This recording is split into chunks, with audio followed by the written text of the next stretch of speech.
on emotions is to link them to actions and to meanings.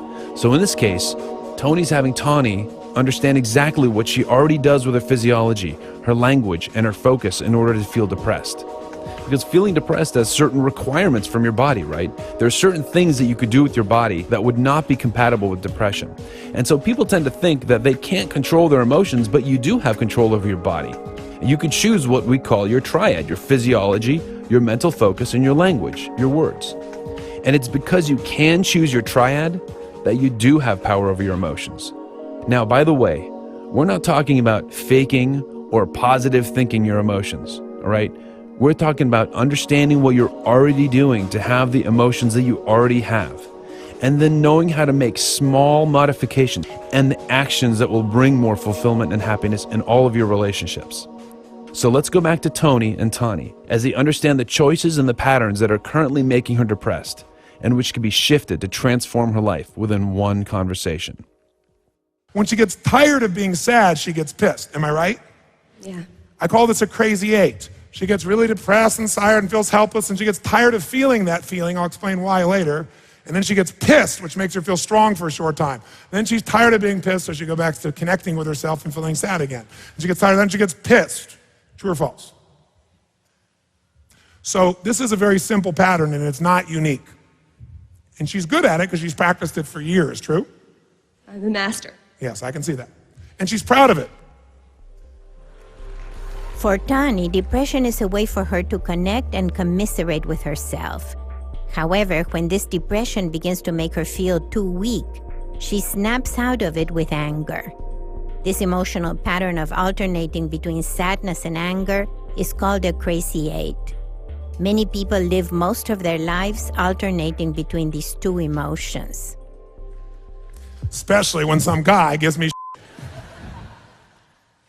Oh, yes, I see. Let's go back to depressed, though, because it's so much more fun. Go back to depressed.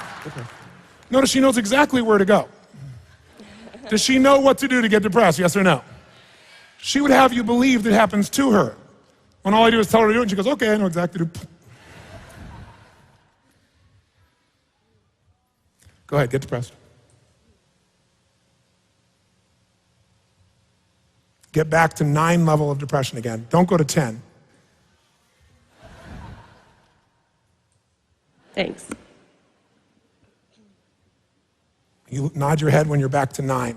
Focus on what you focus on.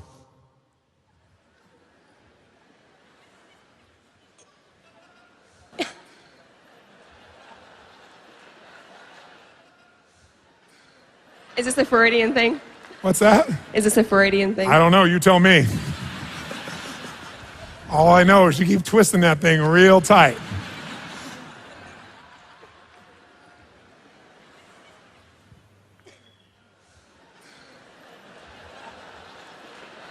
You rubbing it off now? Is that what you're doing here? You get back to that depression thing. Come on, get back to that depression thing. Level 8, nod when you're there.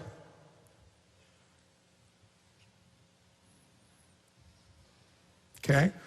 Tell me what you're focusing on right now to be depressed at level 8. What are you picturing? What are you focusing on? What are you remembering? Specifically, to be depressed at level 8 or 9.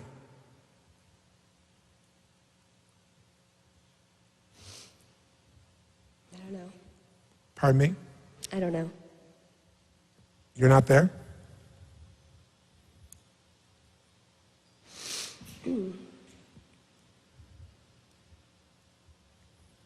What are you focused on?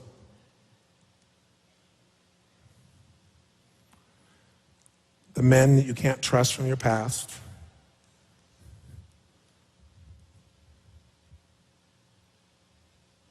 Now, by the way, keep staying in that state. How many notice the pattern that's different with her head when she's hopeful than when she's depressed? A very simple pattern. Raise your hand if you've seen it. What does she do with her head continuously when she's depressed and frustrated? When she's hopeful, what was she doing with her head? How many saw that pattern? That's universal, by the way. What do you say to yourself to be depressed like this? Just say out loud what you're saying in your head when you're really depressed. When people experience emotions, they are actually saying things to themselves silently. Although they are not said aloud, these language patterns have a powerful influence on our emotions. While asking her to intensify her depression, Robbins asks Tony to say out loud what she's thinking. I'm so pathetic. I'm so pathetic. Say it in the tone of voice you say it when you stay depressed, though. You're so f***ing pathetic. You're so f***ing pathetic. What else do you say besides, you're so pathetic? To really be depressed, what do you got to say to yourself? Really depressed. 9. Say it in the tone of voice you say it when you're that depressed. I don't want to live my life this way. What else do you say? You're so pathetic. I don't want to live my life this way. Is there a tone of voice here, ladies and gentlemen? Yes or no? Loud or quiet? Up tone or down? Cry in the voice or not? What else do you say to stay depressed at level 9? You ever get depressed at 10, like where you want to kill yourself? No? No. I thought we had a good suicide we could deal with here. Sorry to disappoint you. What the you doing smiling in? What are you feeling right now? I'm gonna kick your ass.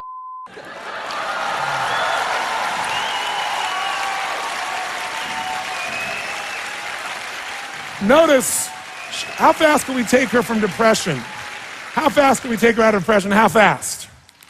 2 seconds. If you with her depression, she's pissed off at you. I'm sitting here being depressed, you can take me out of it, I'll take you out. I'll come out of my depression when I'm ready. Everybody repeat after me. Something to think about. When Robbins surprises her and interferes with her depression, Tony reacts with anger. She is protective of her depression because she has been using it to satisfy an emotional need.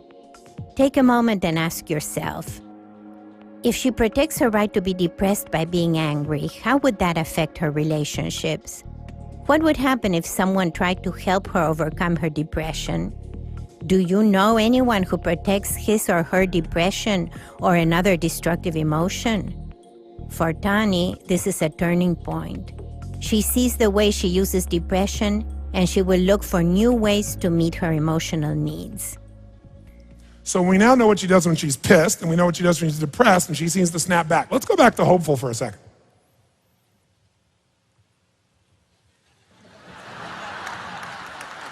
You got me. You're good.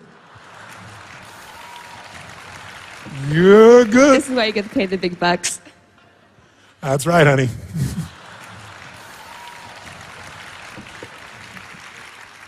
Now notice, how many recognize the physiology of hopeful when she went there? Raise your hand if you recognized it. What did she do? She started doing what? Nod her head, shoulders came back, head came up. What else did she do?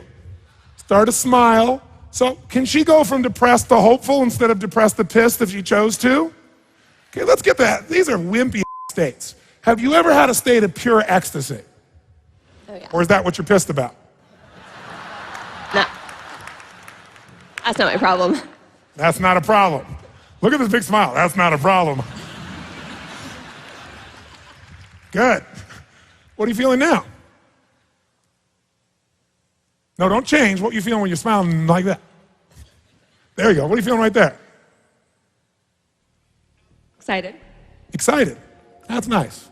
In order to learn how to overcome her habit of depression, Tani needs to work on an antidote, a strong emotional state that will meet her emotional needs while counteracting depression.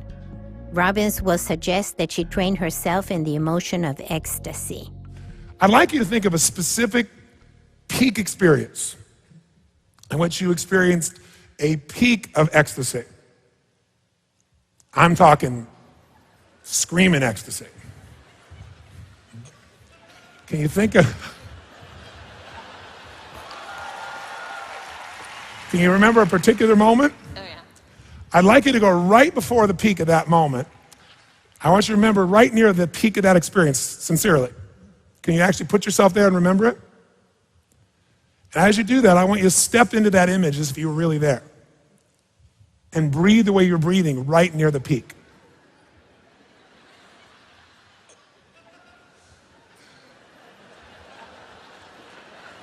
thrown in jail. And as you're doing that, I want you to focus on what you were focusing on right near the peak.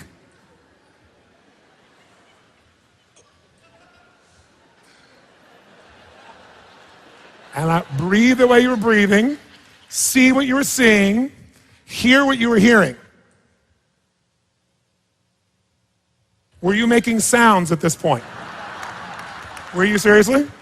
Okay, make Probably. that sound now. Come on, give her a hand, ladies and gentlemen. Don't put the microphone down.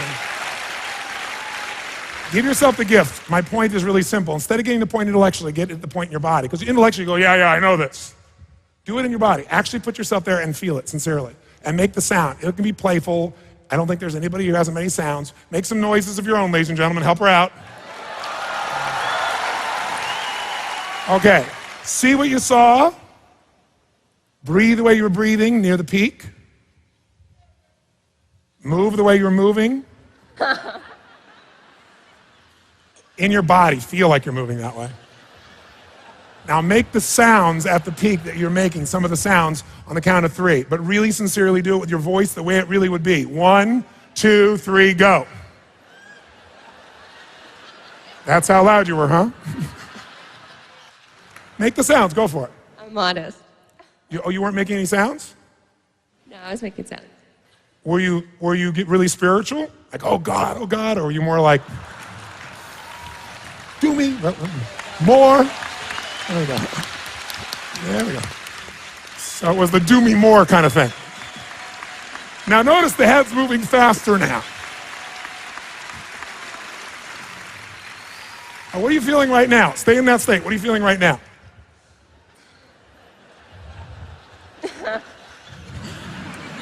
She's feeling so much she can't talk. Now go back to depression. This is better. No, go back to depression. Come on, you've been there for years. Go to depression, come on. You can't put your past behind you. Keep your past right there in front of you so you can stare at it. Maybe you don't want to put your past behind you. Maybe this past you want to put right in front of you. Because if you can't put your past behind you, in this case, I think that's a very good thing. Because if this was constantly in front of you, imagine the smile that would be on your face all day. Maybe you've been selective about which past to put in front of you or behind you. I know that's true. One of the weirdest things about human beings is how we get so used to limited options without questioning them. Here's Tony struggling with depression for years, but when Tony asked her to put herself in a state of ecstasy, she's totally able to do that and enjoy it to the point where she didn't even want to go back. It's pretty weird that she had that emotional option and she never took it before. And it's the case for all of us. If you're like 99% of people, then there are emotions that are important to you, that are crucial to you, that in fact you wouldn't want to live without, but in fact you don't allow yourself to feel them on a regular basis. Now that's a problem because your emotions are your life. Now before we go today, I want to ask you one question. If you had a predominant crazy 8 in your life, I'm sure you don't have one, but if you did, what would it be? What triggers it? And what emotions get fired off? So remember, the crazy 8 has 2 sides. One is more passive with emotions of sadness, depression, self-pity, right? Where basically you're disappointed. And the other side of the crazy 8 is active with emotions like anger, frustration, determination. Usually you're triggered by saying, hey, I'm fed up with this. I'm going to do something, right? So take a moment and ask yourself, what are the main emotions that you go through? Just write them down. We'll go deeper in our next session. Choose one for the left-hand side, which is, sadness and disappointment. And what is emotion that you feel on the right-hand side, which is more anger. And it's important that you choose the emotions that you really experience, the specific words that mean something to you. We'll go deeper into this in our next session, but until then, I want you to be aware of these 2 emotions. What happens for you to slip from one to another? What are your triggers? What are the thoughts? What are the actions in other people? You don't have to change them yet. Just pay attention over the next day.